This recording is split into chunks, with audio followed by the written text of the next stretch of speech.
Let's see what the stew has for us today.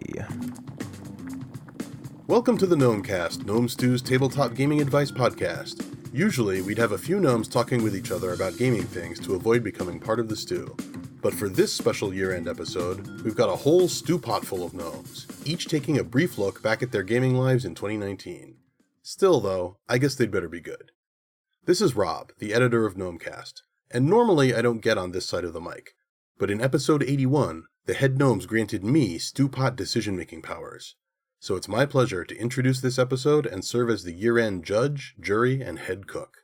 Let's see what all these gnomes have gotten up to this past year.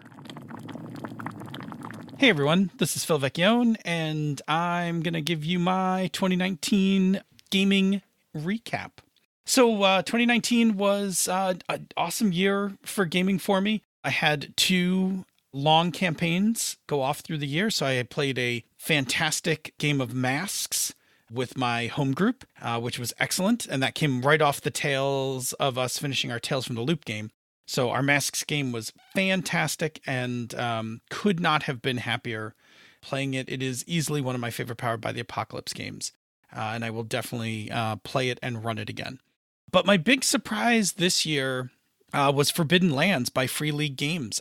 I got a copy of it, and I was going to run it for friends, and I was going to run it on a lark. And we turned out to absolutely love it. And I absolutely love this game. I think it's fantastic. It's probably one of my favorite fantasy games next to Dungeon Crawl Classics. And we're just having a great time. We've played it almost through the whole year. And it shows no signs of stopping. So I'm super excited about that game continuing into 2020. I also got to run a bunch of games at conventions for so many fabulous people. I got to run some Turning Point. I ran a lot of Hydro Hackers, chance to run some games that we have in development, and just so much great feedback from so many wonderful people, and a chance to just kind of connect to all sorts of people who, are out there at conventions, friends of ours, people that we've never met before that hopefully are now friends of ours. And I really enjoyed it. As for 2020, my home groups will just keep doing what they're doing. We're going to play a lot more of Forbidden Lands, and we're going to spin up a few new games in my other home group. And I've got my DCC group clicking away playing DCC modules, which is totally rad and fun. And convention-wise, I am going to bring probably some of my normal stuff to conventions, so Turning Point and Hydro Hackers probably for sure. But I also want to bring stuff that I didn't write to conventions and run them for fun. But the big thing that I'm going to do in 2020 is I'm going to co-GM with my co-host from Pandas, Senda, and we are going to run games at a convention together in the co-GMing style, which I've never done before. So I'm super psyched about it. And that's going to be probably the biggest thing I'm going to do in 2020. So I hope that you had an awesome year of gaming in 2019. And I hope that you have an awesome year of gaming in 2020. Play some Cyberpunk. Hey there, it's Jen Adcock. My 2019 in gaming was a really great, really exciting, really busy year.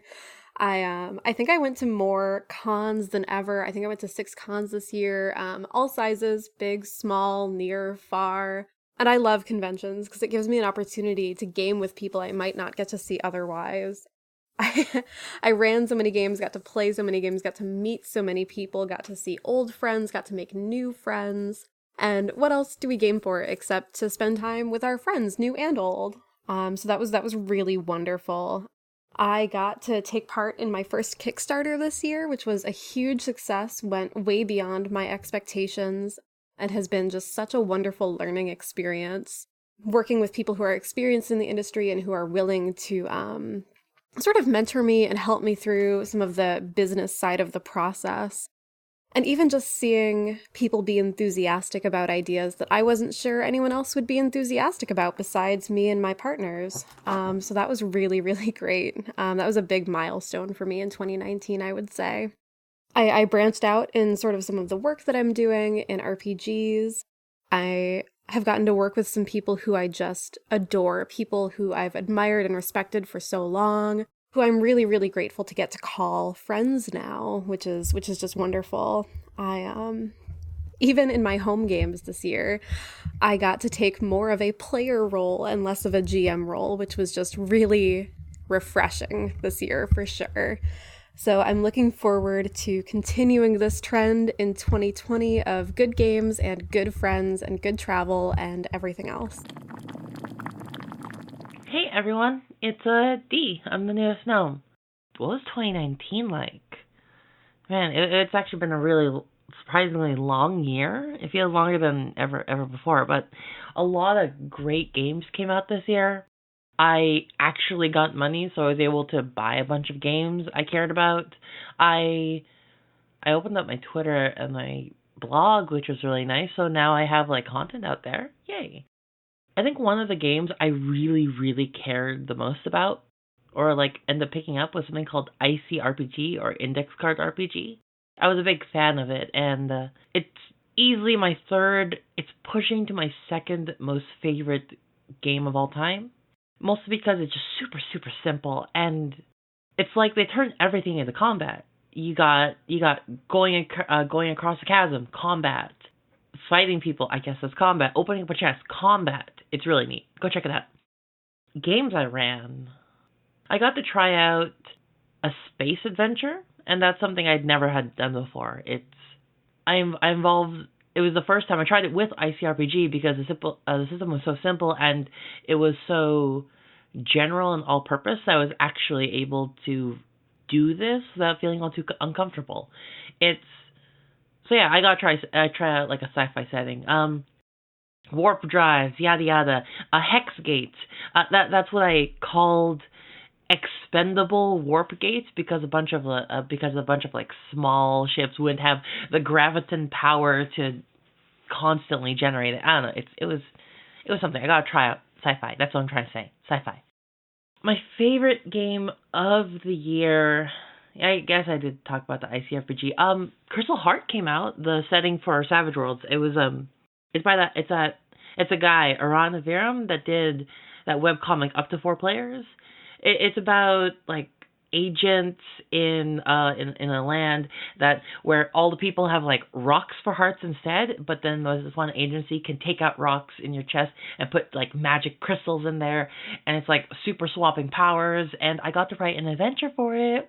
Which was really nice, about this one girl. Oh no. Well, the agents go off to an island where there's tsunamis threatening to drown out the place, and then with the help of this inventor girl, they ride rocket-powered surfboards in order to save the world, or save the islands at least.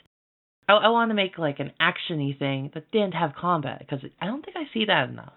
There's always a lot of combat everywhere, and I'm starting to get a little tired of it. I went to Workons this year. I got to go to CamCon. That was really neat. I should write an article about that. Yeah, it was really fun. I got to just do a lot more stuff this year, and I actually got really serious about tabletop things. And I hope 2020 is gonna look really good for me, or just for the industry in general. Yeah, not just me. I guess that's it. Cool. Hey folks, Ange here. Taking a look back at 2019, the gaming was pretty damn good. I attended several game conventions: Running Gag, Breakout, Origins, QCC, a Catacon, and Yukon. I also got to attend a couple of private, as a coworker calls them, bespoke artisanal cons too. Basically a small gathering of friends. It's a bit more private than a full-on con, but you still get a whole lot of gaming in it. I love those. For the most part, at cons, I ended up running Tales from the Loop. There's a few other games slipped in there, here and there, but I did a lot of running of Tales from the Loop. And I kind of realized fairly early on that I was doing a thing without realizing I was doing a thing. I set my very first Tales adventure in September of 1984, and then did the second one in October of 1984. Next thing I knew, I had created a scenario set in November, and then another set in December. And so now I kind of have set myself on a path that I need to complete the entire year of 8th grade from 1984 to spring of 1985. I've got 2 other games on the schedule, and we'll see what we come up with. I also, at Origins, ran for a group called Matinee Adventures. It was a pretty fantastic run. We had nearly 100% fill rates with our events, and they're a really great group of folks to run with, so I really enjoyed doing that. When it comes to my regular game group, I got to run Waterdeep Dragon Heist for my crew. One of the folks I run with, Tristan, who often runs D&D for us, had informed us that even though 5th edition had been out for several years, he had yet to actually play in a campaign, and that just couldn't stand. So, ran Waterdeep Dragon Heist. For the most part, it went pretty well. A little bit chaotic, and ran into several of the issues of when you run a published product and trying to balance it out with what your players actually do. There were several things in the scenario where they expect the players to do a certain thing, and I'm like, have they ever actually played with players? Because my players are not even going anywhere near that. Or things like a certain NPC they would expect the players to pretty much ignore, and my players like focused in like a laser pointer on this particular NPC. So, okay, we'll deal with it. I got to play in a short Mutants and Masterminds campaign where I got to design Protocol. She was my New York City cop in a battle suit, and the battle suit was actually painted to match the rest of the fleet of the New York City cop cars. She was fun to play with, even if she was the straight man for the rest of the chaos the group brought with it. My occasional online convention group that I get to play with and adore, we started a part-time gods campaign where I am playing Lucy Keene, the goddess of geekdom. I actually got to bring out my own geekdom, where I had a moment where I pulled a random issue of X-Men out of the air, and it turned out to be an actual, like that was the issue that Jean Grey turned into Dark Phoenix, so a very, popular, desired issue, and I just pulled it out of the air, and I'm like, yes. Also, my regular group brought back our 5th edition city campaign, the Indus campaign, where I got to play my Sorcerer Dove. And I don't want to get into too many gamer war stories, but I love that character, I love that campaign, and I am so glad we're back to it. In other stuff, I need to give a big shout out to John Arcadian, our head gnome, because he brought me on as his co-head gnome, and I am super grateful for that trust and the work I get to do with all the other gnomes and John, because these are talented people doing amazing things. I'm always, astounded by the stuff our folks are constantly bringing out. Our gnomes are awesome. And finally, I actually designed a game. It's mostly a mashup of bits and pieces of other superhero games I enjoy, but I made it and ran a playtest of it, and it went really well, and hopefully that'll see the light of day sometime in the future. It's all in all, 2019 was a great year for gaming and me. I'm super happy with what I got to do, who I got to play with, and just hopefully more of that is happening in 2020. So I hope your 2019 was wonderful for both gaming and your mundane life, and here's to 2020 and the promise of the future. Hello, GMs. Gnome staff writer Pete Petruccia here. I'm here to share my look back at 2019. So some of my readers, as you know, have heard me talk about my local Games on Demand meetup. We call it the Tales of the 219. That's our local area code.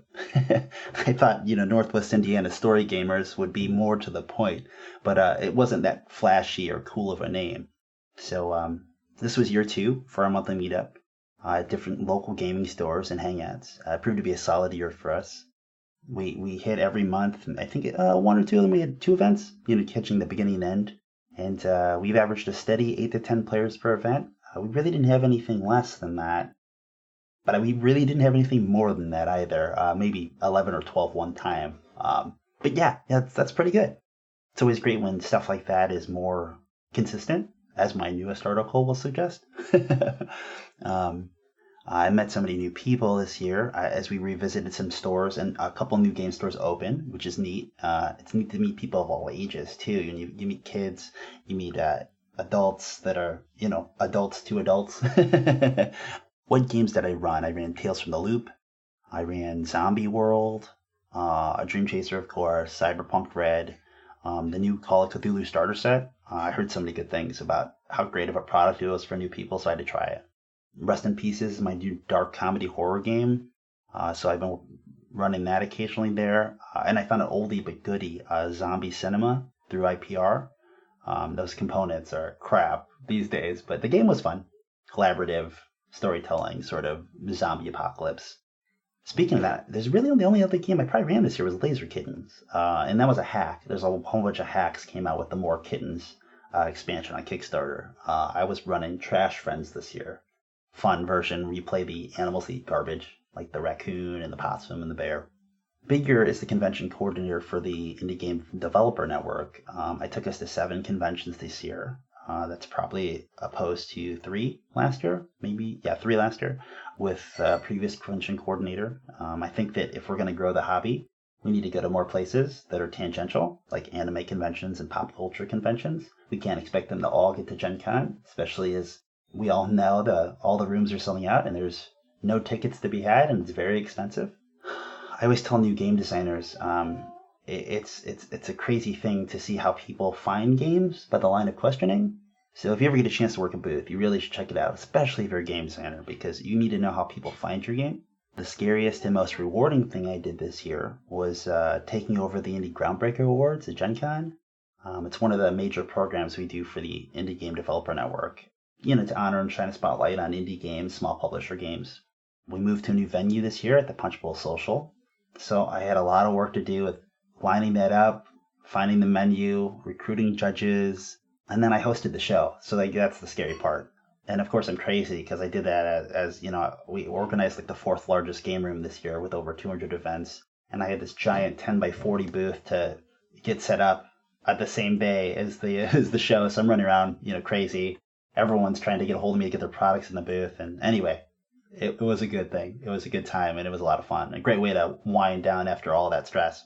The early part of the year, I wrote for Faster Games on the new Mystic Paths book in the Earthdawn line. I wrote the Gauntlet in the Liberator essays, thanks to Morgan Weeks, who was the lead and the editor for most of it, at least in my part it felt. He made me sound smarter than I am and made my words come out clearer. That was really neat to work on something that, as a kid, I thought was so awesome. Basically like D&D meets Fallout. It was also cool because the Gauntlet got to be like the cover image. And one of my Dream Chaser artists I recommended did the cover art, which was better than anything they did for Dream Chaser, which I'm fine with. It's been a little bit of time, so they've improved. Speaking of Dream Chaser, a lot of milestones this year. The box set sold out, I stashed a couple. We got some spotlight treatment on Geek and Sundry this year, and some cover page stuff on Drive-Thru RPG. My new dark comic game is most of what I did this year. It's about deadbeat roommates that live with the Grim Reaper. It's finally playing well. I never had a game development that was so hard to get the core mechanic to work well. I really wanted to innovate in Dread's Jenga mechanics, if no one else did. But some have come in the meantime as I've been working on this for like 2 years or year and a half, just trying to get the playtesting to work right. But finally, it's in a great place. You can look for that in 2020. It's going to be awesome, and I'm really excited to share it with people because people just hear that you play deadbeat roommates that live with the Grim Reaper, and they get super stoked. I'd be remiss if I didn't say that my son was born September 7th of 2018, so that has definitely changed how my gaming life works, my work-life balance works, and when I get to read games. Speaking of games, let's see, I'm really digging Spire at the moment. One of those games that people are like, I'll run it for you. Finally, I'm like, I'm going to read it, and I guess I will run the game. I also keep going back and forth and never going home. I hope to get that to the table in 2020. So that's me. That's a mouthful. And take care. Hope you enjoyed this look back in 2019. Hey everybody, this is Matt. I'm the gnome who writes all those articles with way too much freaking math in them and does dice analysis and stuff like that. And for Gnomecast 82, we're doing the look back into 2019. My 2019 was kind of unimpressive RPG wise. I moved in February. I had some changes to my job. And to top it all off, a couple months ago, my breathing machine broke, and I didn't realize it until a couple weeks ago. So, all kinds of things going on in my life that prevented me from really digging into RPGs. But I did enjoy playing in a Shadowrun game that's not really Shadowrun, it's Die 20 Modern. I enjoyed writing my articles on the Juntial setting that I'm working on, and I've gotten away from that for the past couple months. I really need to get back, but I'm still excited about it, which is new for me, that I haven't been distracted by a shiny yet. One of the fun RPG type projects I did this year, John Arcadian was working on a map project for Kobold Press, and he said, "Hey, can you help me figure out some math here?" And I ran some formulas for him, and he says, "No, what do you want for payment?" And I said, "Oh, I didn't do all that much work. Just tell the Kobold Press people to send me whatever they have laying around that they have a leftover comp copy of." And oh my God, they sent me a giant map. They sent me a huge creature codex book, and they sent me a whole bunch of cardboard tokens. It was way too much for the little bit of work I did. But thank you, Kobold Press.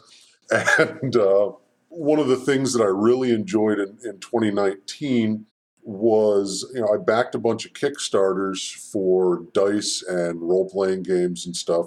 And the part that particularly impresses me is the new variety of role-playing games that we're starting to see, both in terms of the type of game and the authors of them, and the different cultures and perspectives.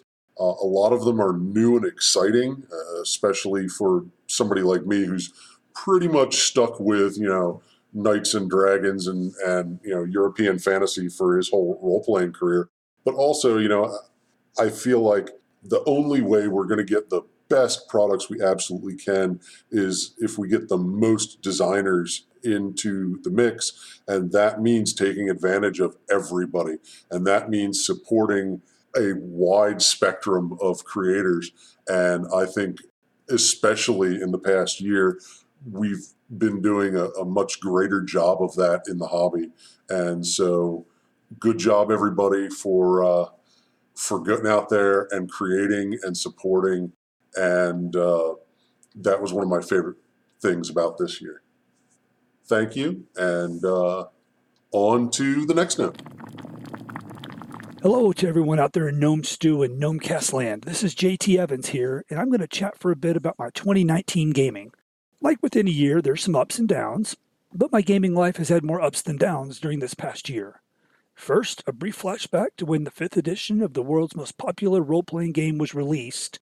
I was still very upset with Wizards of the Coast for the debacle known as D&D 4th edition. I'm not here to spark an edition war with anyone, but I was sorely burned by the 4th edition for many reasons that I'm just not going to go into here. When they released 5th edition, I refused to physically touch any other RPG products, and I certainly wasn't going to buy any of them. Then we jumped to the end of last year with the release of Waterdeep Dungeon of the Mad Mage. Crud. They had me. I'm a sucker for anything related to Undermountain. It's one of my favorite Dungeon Delve style settings out there. They had me and hooked me into 5th edition. I gotta say that I'm really happy they did. Playing 5th edition with my weekly group has been a blast, and I'm kicking myself for, being a petulant child about the whole thing. Oh well, live and learn, right? Anyway, we started off with Dragon Heist this year, right about mid-spring. And we've taken a detour away from that adventure to explore a character's backstory a bit, but we're finally ready to jump back into Dragon Heist. We're going to hyper travel through whatever remains of the adventure, and then finally, get to delve into Undermountain for a while. I can't wait. On the downside of things, I was super excited for the Expanse RPG to release. I had backed the Kickstarter and received my goods in a timely fashion. Unfortunately, the new weekly group I attempted to put together to run the Expanse, well, it just didn't pan out for a variety of reasons. Go check out my Gnome Stew article, 9 Steps to Forming a New Gaming Group. That's my lessons learned article there. We even had a longtime friend of mine who's an astrophysicist in the group, and I really itched to see what he was going to do with the mostly realistic physics of the setting, like the Expanse. Oh well, life goes on. All in all, I suppose that if that's my major downer for the year, I'm in pretty good shape. I'm looking forward to what next year brings with 5th edition, though. I'm even more excited to see if the space opera RPG that's kind of been bouncing around in my head for a while will see the light of day. Those are longer-term plans, though, so I may talk about them again this time next year. I hope your 2019 gaming life has been fantastic. May your 2020 exploration of imaginary worlds and characters with your gaming groups be even better. I'm just going to close out and say, hey, it's 2020. I'm a punk. Where's my cyber arm? Where's my AV4? Come on, guys, get it together. Somebody invent that for me already. Hello, this is Chuck Lauer. I write ridiculous listicles full of poop jokes masquerading as GMing advice, as well as whatever pops into my fevered, perennially adolescent imagination. 2019 was a little bit lighter for me in gaming than I would like. The continuing struggles of adult life made finding and maintaining a regular group extremely difficult. However, what gaming I did manage this year was some of the neatest I've ever done.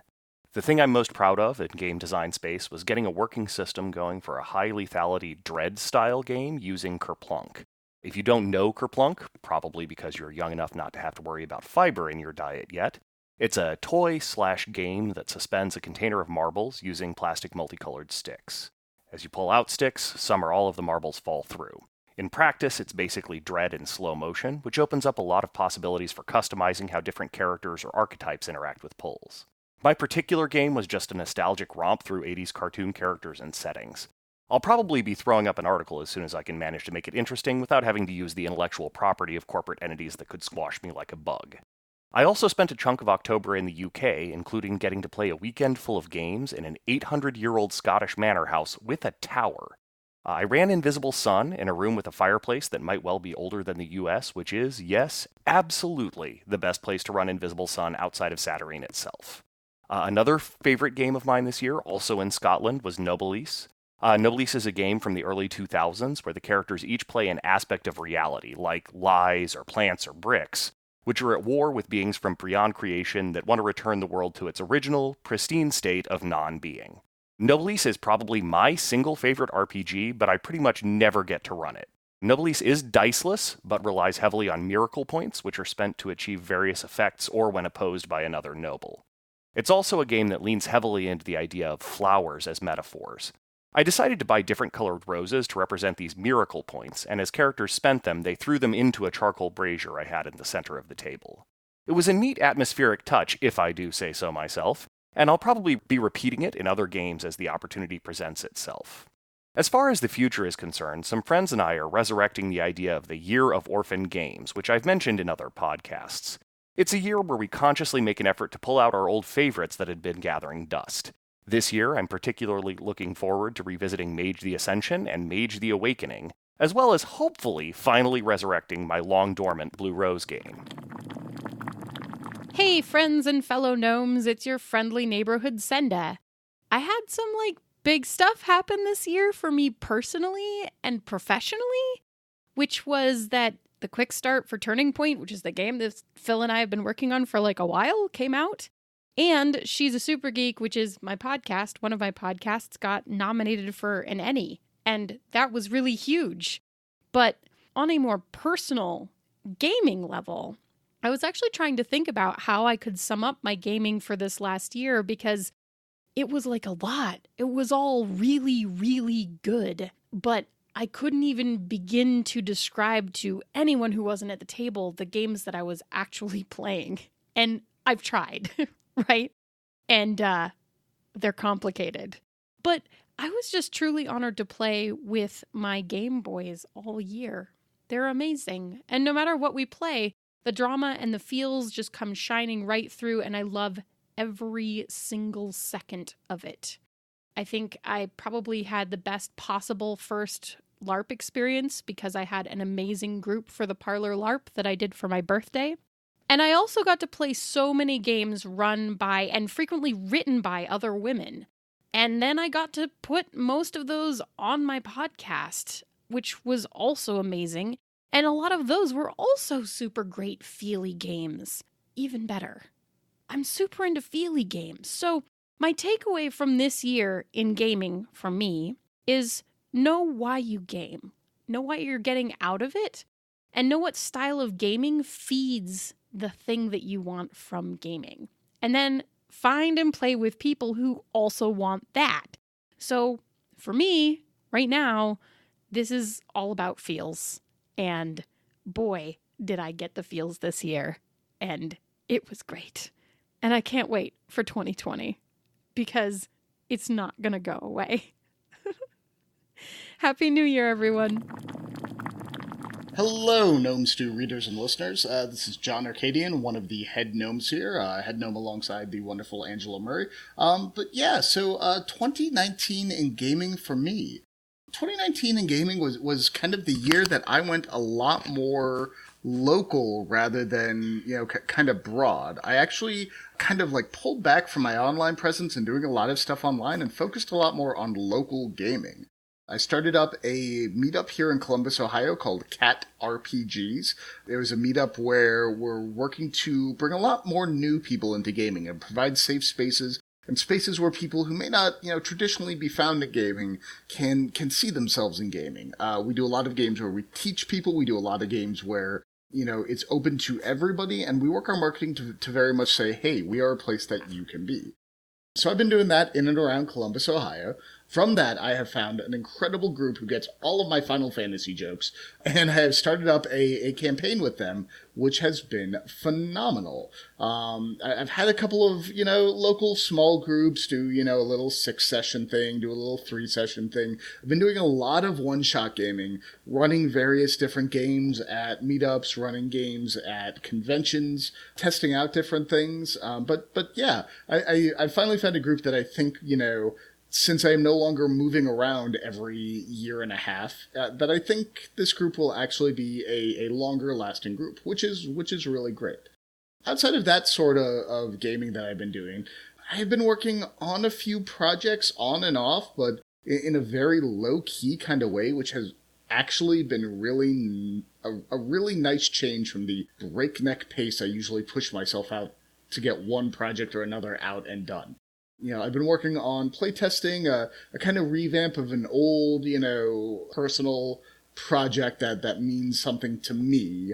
I've been working on a new version of getting that out there. I've been working on a couple of very fun and interesting D&D 5e sort of projects. I've been doing a lot of art direction through Encoded Designs. So yeah, I guess 2019 in gaming for me has been keep it local and focus on the face-to-face interactions, which has kind of been wonderful. Hello, Gnomecast listeners. This is Jared Rasher, your review gnome, and I'm going to record a little bit for my recollections of 2019 in gaming. The main thing that I think I'm going to talk about for this particular Gnomecast is the conventions that I've been lucky enough to go to this year. I managed to get to a lot of different conventions and game days, and they were all really great, and just the list of them that I managed to get to this year were Lexicon Game Day in Lexington, Illinois, back in March. I went to the Queen City Conquest in Amherst, New York in July. I went to Tabletop Central in Champaign, Illinois in September. I went to FlatCon in Bloomington in October, and also in October I went to GameholeCon, which is a huge thing up in Madison, which you may have heard of. The game days were a lot of fun. They were very focused. I haven't really gone to single-day game days before. One of them, I was a player the entire time and played multiple sessions of Dungeon World, and the other one, I ran multiple sessions of PBTA games and also facilitated a game of For the Queen. At Tabletop Central and FlatCon were my GM cons, and most of the time when I'm GMing games at conventions these days, I'm playing Powered by the Apocalypse games because I like the feeling of generating the character for the session, and I also kind of like pushing myself to be more creative where I only have a very vague outline of what I'm going to do, and then it fills in as people make up their characters, and I really enjoy that for convention play these days. Also, a lot of my local conventions don't have Powered by the Apocalypse games available, so I am the one kind of being the ambassador for that and bringing that to these conventions, and I like being able to do that. QCC and Gamehole Con were both amazing because those were my conventions where I got to go and meet some of my online friends. QCC being in New York, I got to meet a lot of my East Coast friends, including some of our gnomes here, that I had not gotten to meet face-to-face before, or that I hadn't gotten to game with before, and that was an amazing experience, getting to actually be there in the presence of these people that I've talked to for so long and have really enjoyed communicating with and being able to spend some time with them face-to-face. It was just amazing. Gamehole I've been to before, and it was also an amazing experience, but Gamehole is where I meet up with my northern contingent and my western contingent of friends, and including the Gaming MBS people and a lot of the people from that community, and that was also great. And this year I managed to get in to play with some people that I had interacted with online that are from various places, various freelancers, different podcasts. So both of those were great experiences, being able to put some faces to names and getting to spend some time with people and broaden my horizons. That was a lot of fun, and it was especially fun to reconnect with some old friends. I really wanted to specifically call out my time at QCC this year, not because Gamehole wasn't amazing, not because the other conventions weren't amazing, but there were two particular sessions that were probably the most intense role-playing I've done the entire time I have ever role-played, and they were Jen's Ever the Towering Mountain playtest, where we were playing miners that were trying to unionize in the face of some horrendous historical events, and that was just amazing. We had this group of people, we had so much energy, we just fell into our roles, and I have never had a gaming experience like that before. Everything just clicked in that session, and it was the first time I ever cried by the end of a gaming session. And Jen just did an amazing job designing that game, but everyone at that table just knocked it out of the park. It was just incredible. And also Camden's One Child's Heart game, the camaraderie between all of us and talking through what we needed to do and role-playing the break room sessions between the sessions where we were trying to help the child were just this really amazing thing, and Camden's done something really special with that game as well. So I just definitely wanted to call out both of those as two of the most intense RPG experiences I have ever had. Really glad that I managed to get to all of those different conventions this year. I'm hoping that I get to a lot of different conventions next year too, and I really hope that I get to reconnect with a lot of my online friends and to meet new people. So I think that's pretty much where I'm going to wrap up. It's been a really great year in 2019. I hope all of you have an amazing 2020 as far as gaming goes, and I look forward to writing new things and connecting with all of you online. Thank you so much for your time. This show is funded by the Gnome Stew Patreon. You too can become a Patreon backer by following the Patreon link on the Gnome Stew website to the Gnome Stew Patreon. This ad brought to you by the 12 Days of Gnomecast. The most gnomey of holiday songs awaits. Come on, everyone, you know the words. On all 12 days of Gnomecast, my head gnome gave to me 12 gnomes a-gnoming, 12 gnomes a-gnoming, 12 gnomes a-gnoming, 12 gnomes a-gnoming. Hang on, I think this thing is broken. If you're enjoying the Gnomecast, you'll probably like many of the other Misdirected Mark shows. Here's one to check out. Bonus Experience. Ray and Monica are two old friends exploring gameplay and design through the lens of diversity, while also sharing some of the dumbest humor gaming has to offer. You can find all the gnomes at gnomestew.com, at gnomestew on Twitter, and gnomestew on Facebook. You can also find the gnomes from this episode on Twitter. Phil at DNAPhil, Jen at JenCatWrites, that's cat with a K, D at DiceQGM, Ange at Orikes13, that's Orikes 13, Pete at Vembranor, JT at JT Evans, Chuck at Innocuous Chuck, Senda at Idilla Mithland, that's IDELLAMITHLYNND, John at John Arcadian, and Jared at Knighterrant_JR. And don't try to follow Matt on the internet. Also, don't worry, all of that is in the show notes. Finally, from me, Rob, Thanks to all of you for listening and reading, and I wish all of you a happy and game-filled 2020. So, do I think they avoided the stew this week?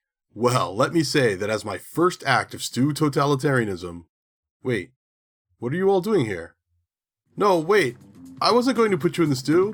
No, not the editing hole. No! Gnome Stew is hosted by Misdirected Mark Productions, the media arm of Dakota Design!